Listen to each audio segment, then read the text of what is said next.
Assalamualaikum warahmatullahi wabarakatuh. Kembali kita dikejutkan dengan berita-berita yang sangat mengerikan. Saya baca di Tribun News bahwa orang tua membunuh anak gara-gara anak ini sulit diajar secara online. Dia dipaksa belajar, dicubit, dipukul, bahkan dia sampai terpelanting jatuh, masih tetap dipukul. Akhirnya anak ini tewas di tangan orang tuanya. Seperti kita rasakan semua, dalam 6 bulan terakhir, tidak hanya kita, seluruh dunia merasakannya. Akibat dari pandemi ini, secara ekonomi, membuat kita stres. Secara sosial, banyak pembatasan-pembatasan sosial yang membuat kita juga stres. Orang tua stres. Tapi ternyata bukan hanya orang tua, tapi juga anak-anak yang harus belajar di rumah dengan cara online. Anak-anak sangat terbiasa dengan bertemu dalam belajar dengan teman-temannya, melihat langsung secara contoh, sambil berkelakar dengan temannya. Tapi saat ini, anak saya, mungkin anak rekan-rekan, anak sahabat, anak ibu dan bapak, pun merasa kondisinya jauh dari apa yang dia rasakan sebelumnya. Dia harus belajar menatap layar, dan itu tentu sangat membosankan. Apalagi jika dalam proses belajar ini anak tidak ada pendamping. Apalagi anak ketika belajar ini tidak mendapatkan pendamping yang benar-benar mendampingi dia belajar secara sabar, mendukung, dan berusaha untuk mengembangkan kemampuan daya pikir anak ini. Saya tidak akan membahas tentang anak, saya tidak akan membahas tentang proses pembelajaran.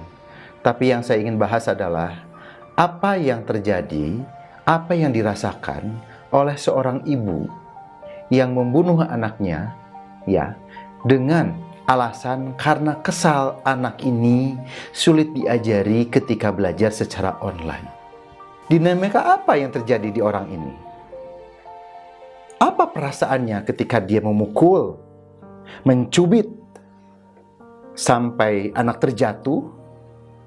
Dan di dalam ceritanya adalah orang tua ini, ibu ini memegang dan memukulkan kembali gagang sapu berkali-kali. Reaksi apa? Apa yang terjadi dengan ibu ini? Apa yang terjadi di pikirnya? Apa yang terjadi dengan perasaannya? Sehingga dia berkali-kali pukul anak lemas, terjatuh, dan tewas. Kengerian apa yang terjadi? Mungkin ini adalah korban pertama dan mudah-mudahan ini yang terakhir. Bagaimana cara orang tua mengajari anak ketika belajar secara online? Memang stres ini semakin lama semakin menjadi-jadi. Di sebagian keluarga, secara ekonomi menjadi sumber stres yang utama. Tapi bisa saja relasi sosial, relasi di dalam keluarga menjadi stres yang utama. Saya tidak tahu stres apa yang dialami atau kondisi psikologis apa yang dialami oleh seorang ibu yang menganiaya anak gara-gara sulit untuk diajari belajar secara online. Sahabat, mari kita telaah apa yang terjadi dengan ibu ini. Ini hanya pendapat saya yang pertama. Ketika ibu ini merasa kesal, kesalahan ini adalah muncul. Dan perkiraan saya adalah ibu ini punya banyak masalah yang belum terselesaikan atau banyak yang tidak selesai. Sehingga dalam proses kehidupan secara emosinya, dia menumpuk masalah, dan menumpuk masalah. Coba kita telaah, dan saya juga sarankan, cobalah periksa, ya, ujilah ibu ini. Apa yang terjadi, dinamika apa yang terjadi di dalam perasaan, di dalam kepribadiannya.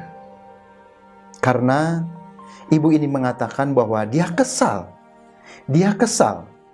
anaknya diajari nggak bisa-bisa.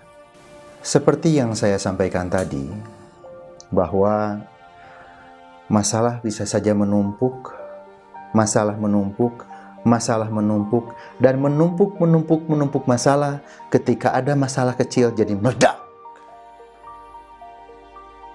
Mungkin terjadi terhadap ibu ini. Sahabat, ternyata orang akan mengatakan, kalau kesal ya sabar saja. Tentu tidak sesederhana itu. Tentu bukan kata itu yang tepat di kasus ini. Tapi yang menurut saya yang paling tepat adalah apa yang terjadi terhadap seseorang yang dengan alasan kesal melakukan tindakan agresif yang luar biasa seperti yang seseorang ibu ini lakukan. Saya membayangkan dan berpikir bahwa ketika proses, ya, ibu ini mengalami frustrasi karena masalah-masalah tertentu yang menjadi triggernya mungkin saja adalah kesulitan dia mengajari anaknya, sehingga reaksi agresi muncul sebagai manifestasi dari kekesalan, frustrasi, dan masalah-masalah yang belum selesai sebelumnya. Sehingga reaksi emosi yang dia munculkan dan mungkin yang muncul tak tertahankan sehingga tak terkendali, menjadikan bentuk agresi yang begitu agresif, menghilangkan nyawa anaknya. Sahabat, tentu kejadian ini kita berharap ini yang terakhir. Jangan pernah ada kekerasan-kekerasan demi kekerasan berikutnya. Jadi menurut saya, di dalam keluarga, yang pertama tentu proses yang disebut dengan aktivitas berbagi perasaan menjadi sangat penting. Apakah itu berbagi perasaan dari anak ke orang tua, yaitu ibu dan bapak, dan juga mungkin saudara-saudara. Atau juga tentu yang terpenting adalah bapak ke istri, istri ke bapak, dan juga ke anak-anaknya. Ini menjadi hal yang sangat utama dan menjadi sangat urgent. Karena dalam proses kehidupan sosial, di dalam masyarakat, juga di dalam keluarga, banyak keluarga-keluarga tertentu yang sulit untuk mendapatkan keterbukaan untuk berbicara, kebebasan untuk berbicara, bahkan kenyamanan untuk berbicara, untuk mengungkap hal-hal yang dirasakan menjadi beban selama kehidupannya. Sepatutnya kita membiasakan diri untuk bisa mendengar keluhan dari satu pihak dan pihak lain di dalam keluarga. Karena saya membayangkan di dalam keluarga ini ada hal-hal yang begitu sulit diungkapkan. Apakah itu melalui kata? Apakah itu melalui bahasa? Apakah itu melalui tindakan? Yang kedua, kita patut menyadari betul bahwa masalah saat ini, situasi saat ini benar-benar membuat orang kalang kabut. Bahkan ada orang yang mengatakan sangat frustasi dengan situasi ini. Kerjasama di dalam keluarga menjadi sangat penting. Bukan sekedar hak, tapi juga ambil peran. Marilah ambil peran. Peran yang mana? Peran yang maksimal bisa kita lakukan dalam keluarga, terutama dalam mengajari anak sehingga anak mampu nyaman untuk belajar secara online. Yang ketiga adalah justru kami bertanya, mohon jawaban secara lengkap karena faktor ketidaktahuan. Dari pihak sekolah, dari dinas pendidikan, atau juga bahkan dari pemerintah. Dengan metode online ini, apa yang ditargetkan? Atau target utama apa yang ingin dicapai? Kami menyadari betul, bahkan saya sendiri tentu tidak mengizinkan anak saya belajar ke sekolah secara tatap muka di masa saat ini. Tapi yang kami butuhkan, yang saya butuhkan adalah tolong berikan informasi target secara jelas. Apa yang diharapkan oleh sistem pembelajaran secara online ini. Kenapa? Karena sistem ini adalah sistem yang sangat baru untuk masyarakat secara umum. Bahkan, sistem yang syarat dengan biaya. Sistem yang syarat dengan alat. Tentu tidak semua orang mampu untuk itu.